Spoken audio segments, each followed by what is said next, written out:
Young and the Restless. Kane brutally trashes Phyllis to Abbott's. Daniel and Summer revolted.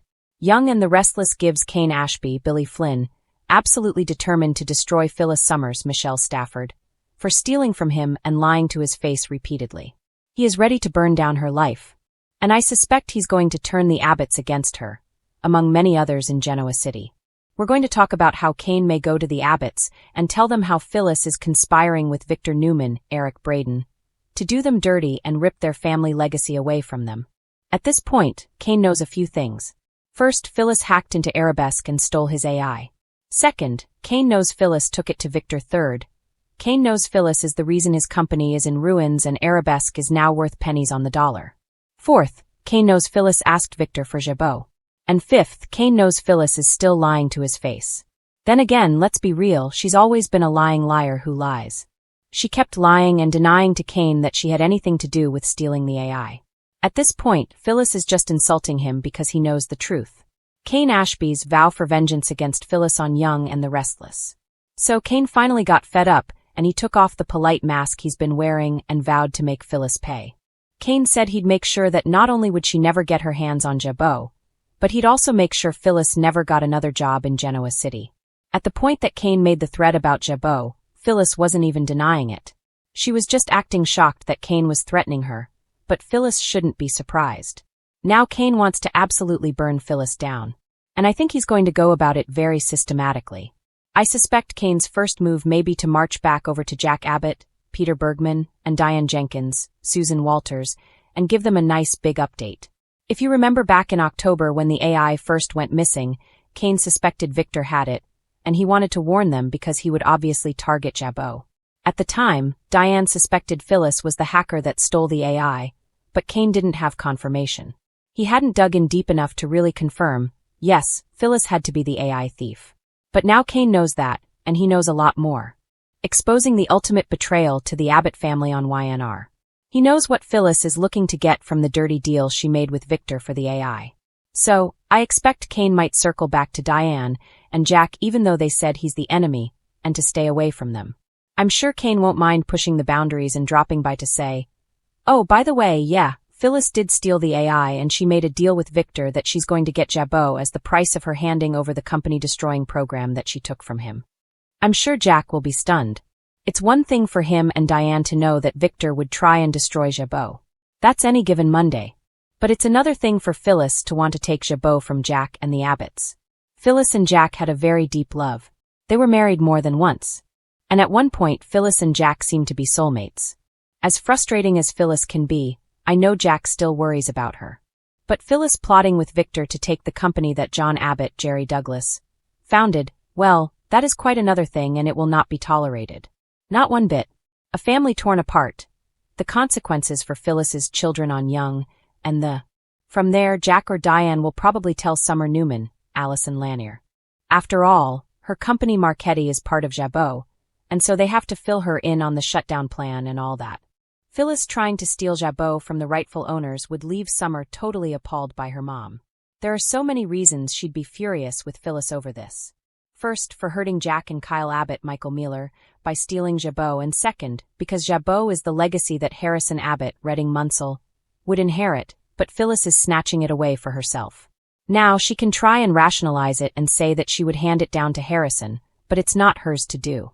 From that point, I would expect Summer to turn around and tell her brother Daniel Romalotti, Michael Graziade, what their mom is up to and what havoc she's wreaking.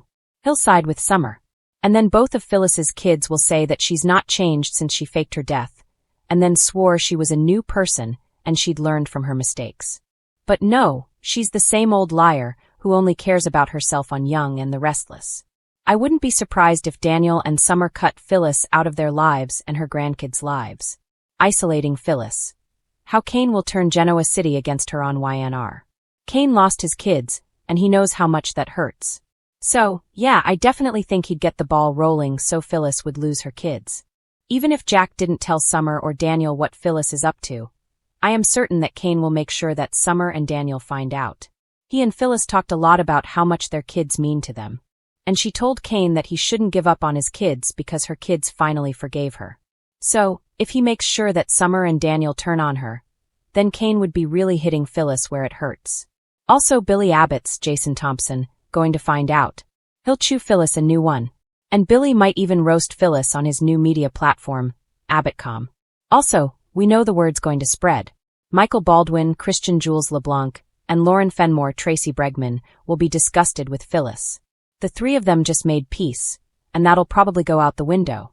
Danny Romalotti, Michael Damian, is going to be horrified when he hears. He may cut Phyllis off.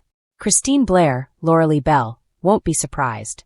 Cricket would see this as a typical Phyllis move.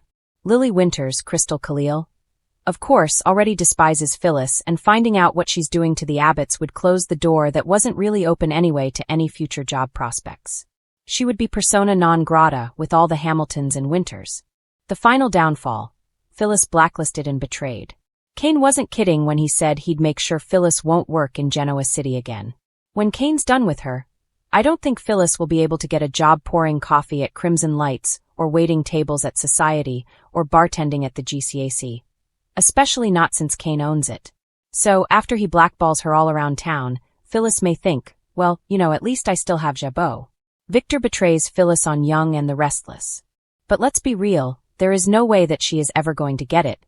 And if she did, there's no way she's ever going to keep it. Victor never keeps up his side of a deal. All he does is dirty business. I don't even know how anybody makes a business deal with him anymore, because no matter what the terms are, Victor always pulls something shady. He has done it with Audra Charles, Zuleika Silver. He's done it with all of his kids. He has done it with so many people. Phyllis was already worried about this, that she was only going to get a shell of Jabot, and that totally could happen. That's what happened when he stripped Glissade down and basically just gave the name and a few employees to Diane as part of that Genoa deal. City has seen or its Phyllis share may of get brutal nothing at verbal all. Takedowns, but Kane Ashby may have just crossed a line that even longtime residents weren't prepared for. What began as a seemingly calculated conversation with the Abbotts quickly spiraled into a scorched-earth assault on Phyllis Summers, leaving Daniel Romalotti Jr. and Summer Newman absolutely horrified and determined to fight back. This wasn't just gossip. This wasn't casual shade. This was a full-scale character assassination, delivered with icy precision and a motive that's now raising serious red flags. Kane's calculated move, gaining Abbott trust at any cost. Kane has always been a survivor, charming when necessary, ruthless when cornered. But lately something about his energy feels different, sharper, more deliberate.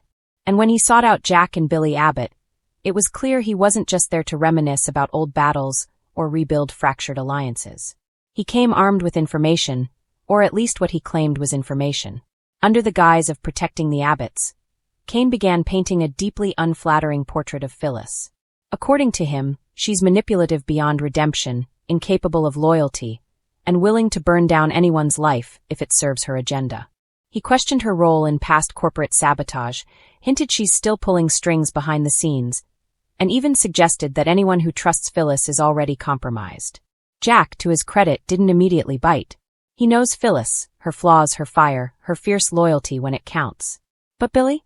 Kane's words hit closer to home, because Kane didn't just criticize Phyllis. He weaponized her history, dragging the past into the present. Kane methodically revisited every messy chapter of Phyllis's life. Failed relationships, corporate schemes, impulsive decisions that left collateral damage in their wake. He framed her not as a complicated woman who's evolved, but as a ticking time bomb. One who hasn't changed, only learned to hide her chaos better. And then came the comment that froze the room. Kane suggested Phyllis uses her children as shields. That she hides behind Daniel and Summer's loyalty, while quietly pulling off her latest manipulations. That was the moment this stopped being strategy, and became personal. Daniel overhears the unthinkable. Fate, as it so often does in Genoa City, ensured the wrong person heard the right conversation. Daniel, already on edge and struggling to find his footing, walked in just in time to catch Kane's venomous monologue. What he heard wasn't concern. It wasn't caution. It was contempt. Daniel stood there, stunned, as Kane dismissed Phyllis as a liability, a woman who corrupts everyone she touches. The implication was clear. Daniel himself was damaged simply by loving his mother. For a man already battling self-doubt, it was a gut punch. Daniel didn't storm in screaming. He didn't throw a punch. Instead, he did something far more telling. He walked away, silent, furious, and shaken to his core. Summer's rage explodes. Daniel didn't keep the conversation to himself. When Summer found out what Kane said, the fallout was immediate and explosive. Summer has defended her mother against critics her entire life, but this felt different. Kane wasn't an enemy shouting from the outside. He was someone actively trying to turn allies against Phyllis. Summer confronted him head-on, and she did not hold back. She accused Kane of exploiting old wounds, of trying to rewrite history to serve his ambitions.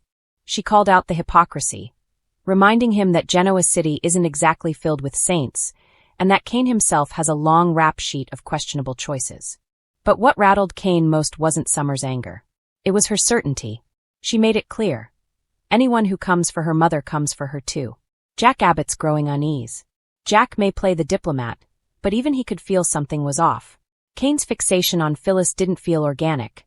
It felt rehearsed. Almost desperate. As if Kane needed Phyllis discredited for a larger plan to succeed. Jack began asking questions. Why now? Why Phyllis? And why so aggressively? The more Jack thought about it, the clearer it became. Kane wasn't just warning the Abbotts, he was laying groundwork. If something goes wrong in the future, Phyllis would be the perfect scapegoat. And Jack Abbott doesn't like being used. Billy's inner conflict. Billy, however, is torn. His history with Phyllis is complicated at best, explosive at worst. Kane's words reopened old wounds Billy thought had scarred over. Doubt crept in. Second-guessing followed. But even Billy couldn't ignore Daniel and Summer's reaction. Seeing Phyllis's children this shaken forced Billy to confront an uncomfortable truth. Even if Phyllis is flawed, she doesn't deserve to be dismantled for someone else's agenda. And Billy knows all too well what it feels like to be reduced to your worst mistakes. Phyllis in the dark, for now. The most dangerous part? Phyllis doesn't even know this is happening yet. While Kane spreads his narrative, Phyllis remains focused on her own battles, unaware that her reputation is being quietly shredded in rooms she's not invited into. And when Phyllis does find out, Genoa City better brace itself. Because Phyllis Summers does not respond well to betrayal, especially when it involves her children. Kane's endgame: power, protection, or revenge. So what is Kane really after? Some believe he's trying to secure a permanent place among Genoa City's power players by isolating potential threats. Others think this is personal, an old grudge resurfacing with a vengeance. And then there's the most unsettling theory of all.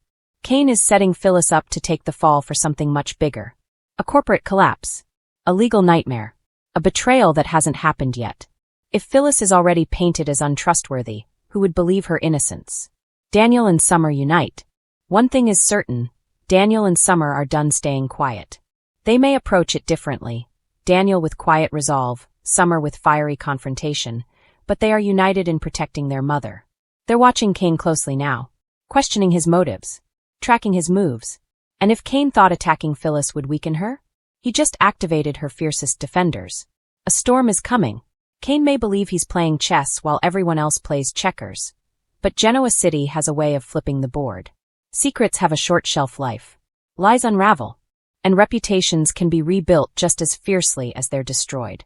When Phyllis finally learns what Kane has been saying, it won't be a conversation. It'll be a war.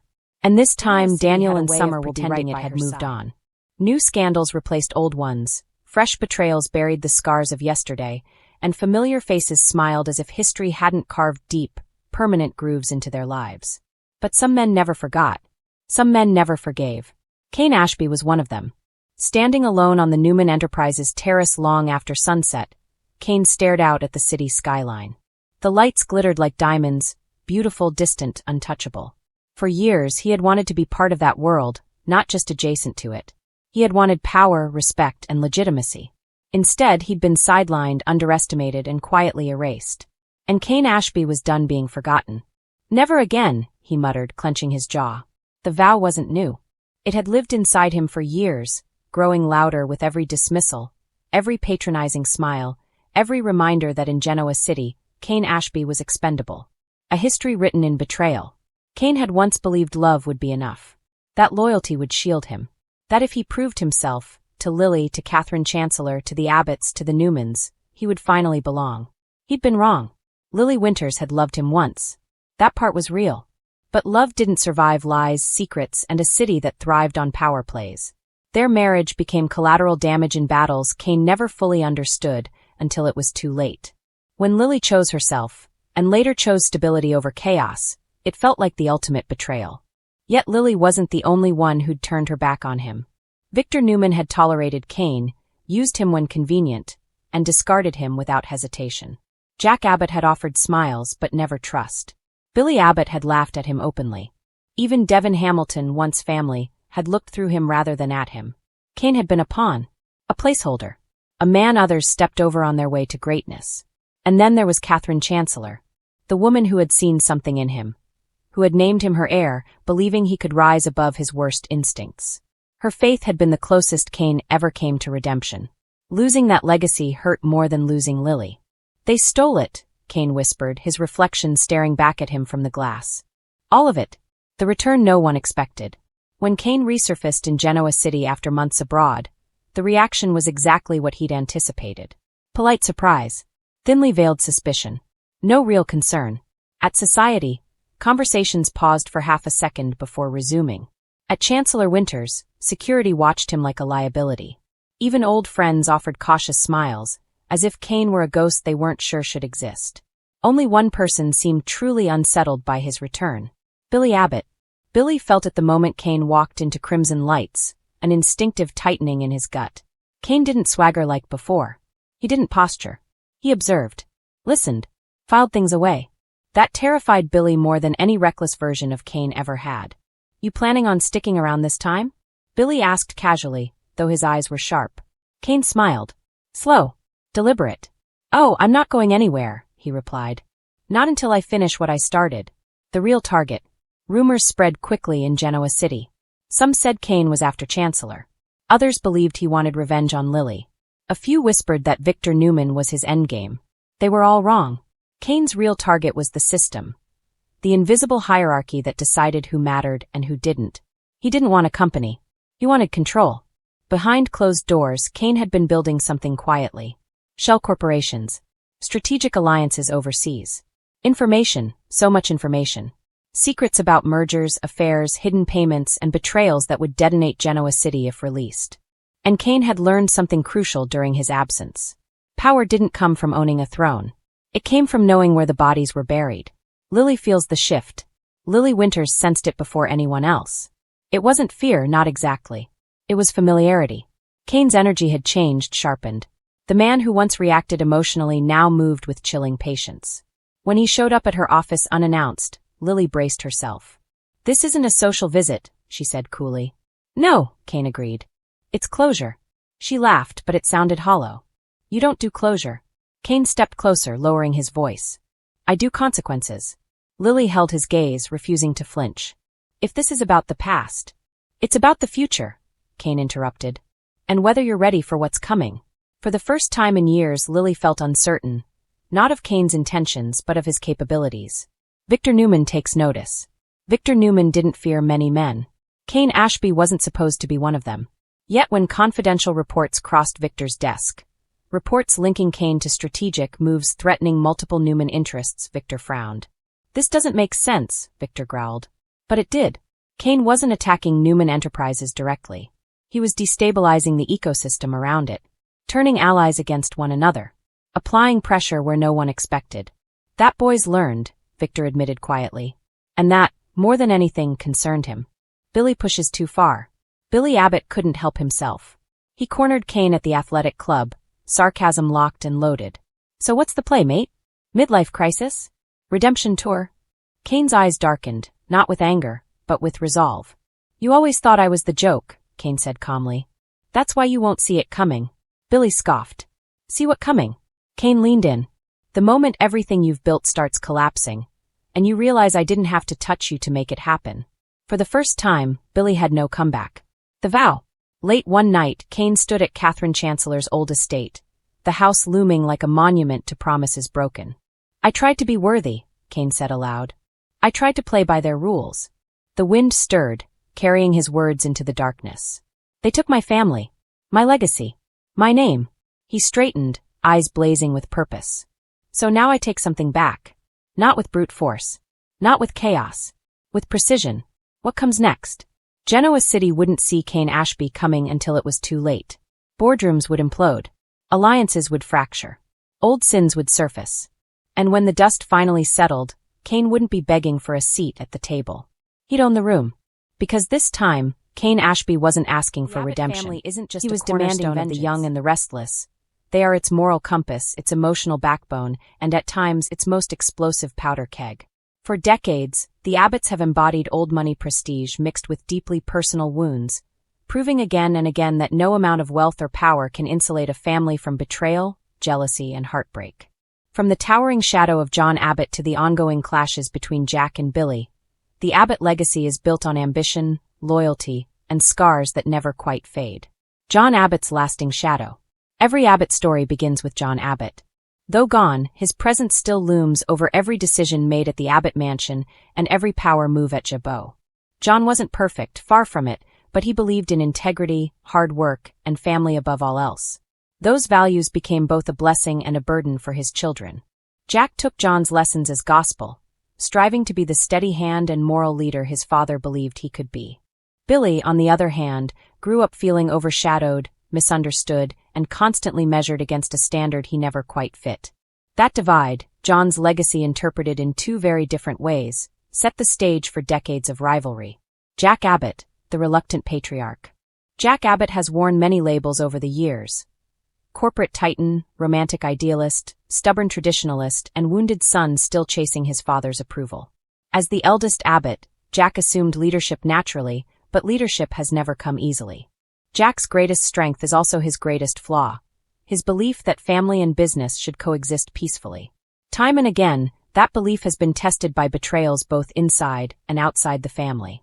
Whether it's Victor Newman's relentless interference or Billy's impulsive rebellions, Jack often finds himself fighting on multiple fronts. Yet what makes Jack compelling isn't his victories, it's his resilience. He gets knocked down, humiliated, even stripped of power, but he always gets back up. Jack Abbott doesn't just fight to win. He fights to preserve the Abbott name and everything it stands for. And deep down, no matter how furious he becomes with Billy, Jack never stops trying to save him. Billy Abbott, the black sheep with bite. If Jack is the heart of the Abbotts, Billy is the storm. Billy Abbott has spent his entire life rebelling against expectations, his father's, his brother's, and even his own. Brash, reckless, and often self-destructive, Billy has a talent for snatching defeat from the jaws of victory. But dismissing him as merely irresponsible misses the point. Billy is driven by pain. He grew up believing he was the other Abbott, the screw-up, the disappointment, the afterthought. That belief fueled his resentment toward Jack and his need to prove himself, even if it meant burning bridges along the way. When Billy succeeds, it's spectacular. When he fails, it's catastrophic. And yet, despite the betrayals, lawsuits, and power grabs, Billy remains fiercely loyal to the Abbott name. He may challenge Jack's leadership, but he'll go to war to defend the family from outside threats.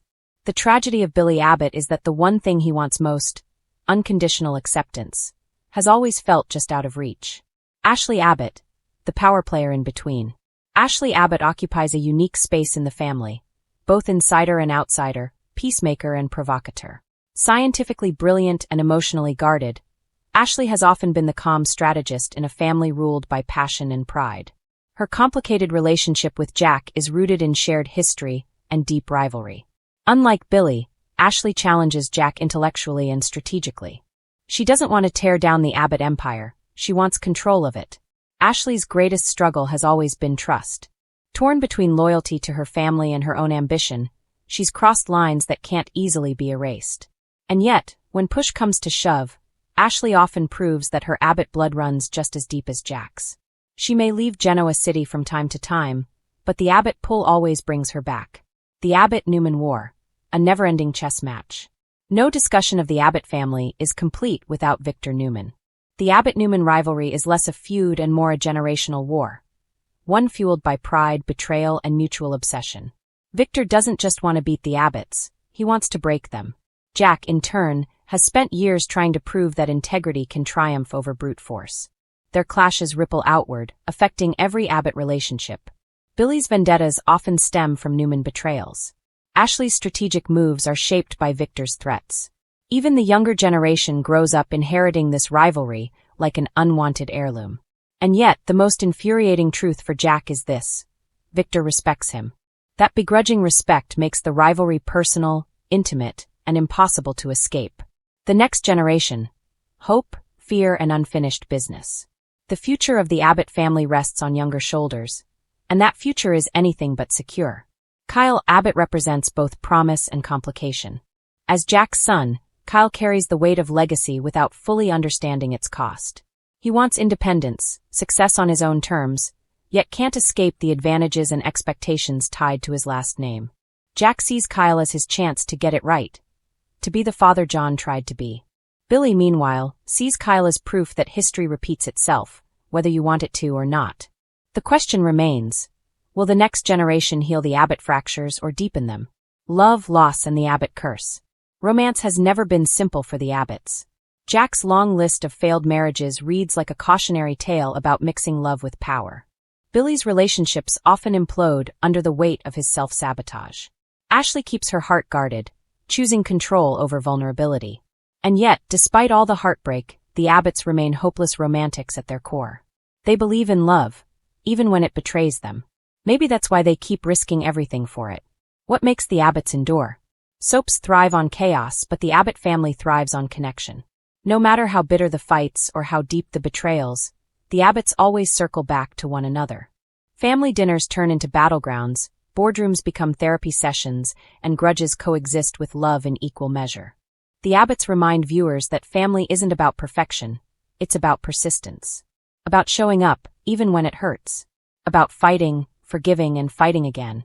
In Genoa City, empires rise and fall. Characters come and go. But the Abbott family endures, scarred, stubborn, and endlessly compelling. And as long as there's unfinished business between Jack and Billy, ambition in Ashley's eyes, and John Abbott's legacy hanging in the air, the Abbotts will remain at the heart of the young and the restless.